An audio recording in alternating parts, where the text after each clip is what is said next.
عندي خوش فصلة يا أخي تفوز والله خوش رقصة يا أخي دوس عندي خوش فصلة يا أخي تفوز والله خوش رقصة. انڈیا نے بھی ریسنٹلی دریندر کے نام سے ایک نئی مووی بنائی اور جس میں انہوں نے کراچی کے علاقے لیاری کا ایک گینگسٹر دکھایا جسے انڈین میڈیا رحمان ڈکیٹ کے نام سے پروموٹ کر رہی ہے. لیکن یہاں سوال یہ ہے کہ کیا یہ رحمان ڈکیٹ وہی ہے جو بالی ووڈ دکھانا چاہ رہا ہے یا ہمیشہ کی طرح پھر سے ہسٹری کو توڑ مروڑ کر پیش کیا جا رہا ہے. اور آج ہم اس ویڈیو میں تاریخ کے پنوں سے دھول ہٹا کر دیکھیں گے کہ اصلی رحمان ڈکیٹ کی کہانی کیا ہے اور کیا واقعی اسی نے اپنی ماں کو پولیس کا مخبر ہونے کی وجہ سے قتل کر دیا تھا. رحمان ڈکیٹ 1975 میں داد محمد کے گھر پیدا ہوا لیکن علاقے کا ڈرگ پر انفلوئنس ہونے کی وجہ سے داد محمد نے ڈرگ ڈیلنگ کا کاروبار ہی چنا اور اسی طرح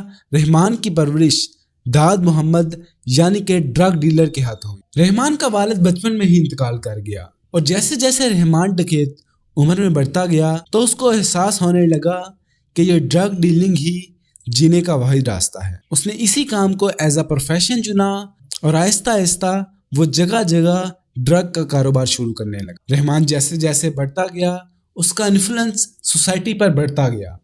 وہ اب ڈکیتی، بدعخوری اور اسی طرح بہت سے اور جرم کرنے لگا اور یہاں کچھ لوگ رحمان کو مسیحا مانگ کر اس کی پوجا کرتے تھے اور کوئی لوگ اس کے ڈر کی وجہ سے اس کے آگے سر نہیں اٹھا پاتے تھے. رحمان جیسے جیسے بڑا ہوتا گیا تو اس نے قتل کی دنیا میں بھی قدم رکھ لیا اور جب یہاں لیاری کے سب سے بڑے گینگ لیڈر حاجی للو بخش نے رحمان کی اتنی بہادری دیکھی تو اس نے رحمان ڈکیت کو اپنے ساتھ شامل کر لیا اور اس کو اپنا منہ بولا بیٹا کہنے لگا. یہاں حاجی للو بخش کا اعتماد رحمان ڈکیت پر اتنا بڑھ گیا کہ اس نے اپنے بیٹے عنایت خلیل کی جہاں شادی کروائی تھی اسی گھر میں رحمان ڈکیت کی بھی شادی کروا دی اور اب حاجی للو بخش کا گینگ پورے لیاری میں مشہور ہو گیا اور یہاں تک کہ لیاری سے بڑھ کر کراچی میں بھی حاجی للو بخش کے نعرے لگنے لگے. لیکن جیسے ہی حکومت کا پریشر آیا تو حاجی للو بخش کو اپنے حقیقی بیٹے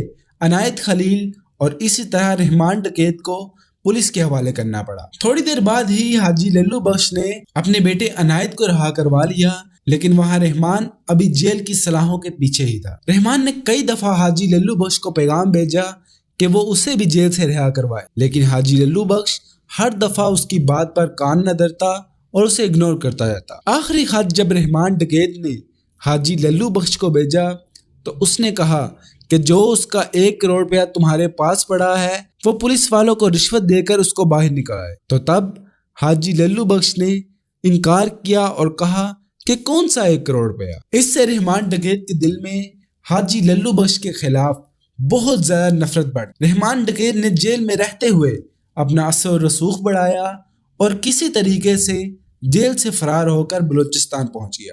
لیکن بلوچستان پہنچ کر بھی وہ خالی ہاتھ نہیں بیٹھا.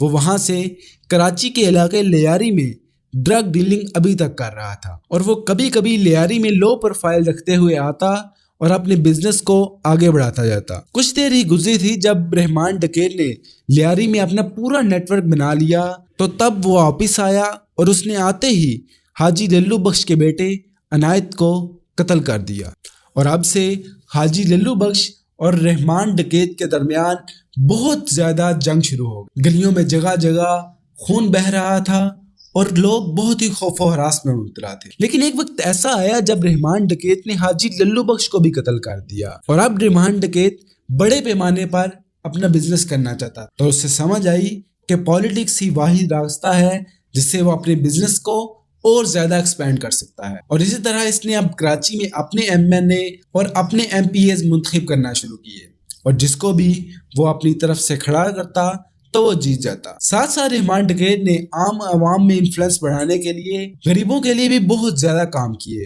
انہوں نے بہت سے لوگوں کے لیے ہاسپٹل بنایا، قبرستان بنایا اور اسی طرح رہنے کے لیے کئی لوگوں کو گھر بھی دیا. اب رحمان ڈکیت کا کراچی کے علاقے لیاری میں بھی بہت زیادہ انفلوئنس پڑ چکا تھا. اس کا اپنے کچھ MNAs کے ساتھ پرسنل ڈسپیوٹ کی وجہ سے ان کو استعفیٰ دینے پر مجبور کیا. آخر اس کے اپنے کچھ MNA نے استعفیٰ دے دیا، لیکن جب اس نے مخالف پارٹی کے MNA کو استعفیٰ دینے کو کہا تو وہ اپنی جگہ ڈٹ گیا. اس نے کہا کہ میں استعفیٰ نہیں دوں گا. اس وقت زرداری کی حکومت تھی اور اس مخالف MNA کے زرداری کے ساتھ اچھے تعلقات. جب اس نے دیکھا کہ رحمان ڈکیت مجھے تنگ کر رہا ہے تو اس نے وہ معاملہ زرداری کے سامنے پیش کیا اور تب زرداری نے چودھری اسلم کو وہاں اپوائنٹ کیا. چودھری اسلم نے آتے ہی رحمان ڈکیت کو گرفتار کر لیا. رحمان ڈکیت کے ساتھیوں نے پیسے جمع کیے اور رحمان ڈکیت کو جیل سے نکالنے کا پروگرام بنایا. جیسے ہی پولیس والوں کے ساتھ اماؤنٹ طے ہو گئی تو پیسے لے کر تھانے پہنچے اور تھوڑی دیر بعد ہی میڈیا پر ہلچل مچ گئی کہ رحمان ڈکیت اور اس کے ساتھیوں کو ایک انکاؤنٹر میں مار دیا گیا ہے. ان کا کہنا یہ تھا کہ رحمان ڈکیت پولیس کی کسٹڈی سے بھاگنا چاہتا ہے تو اس وجہ سے پولیس والوں نے فائرنگ شروع کر دی اور رحمان ڈکیت کا انکاؤنٹر کر. امید ہے کہ آپ کو یہ ویڈیو پسند آئی ہوگی. آپ رحمان ڈکیت کی لائف کے بارے میں کیا جانتے ہیں؟ کمنٹ سیکشن میں اپنی رائے کا اظہار ضرور کیجیے گا. اللہ نگہبان.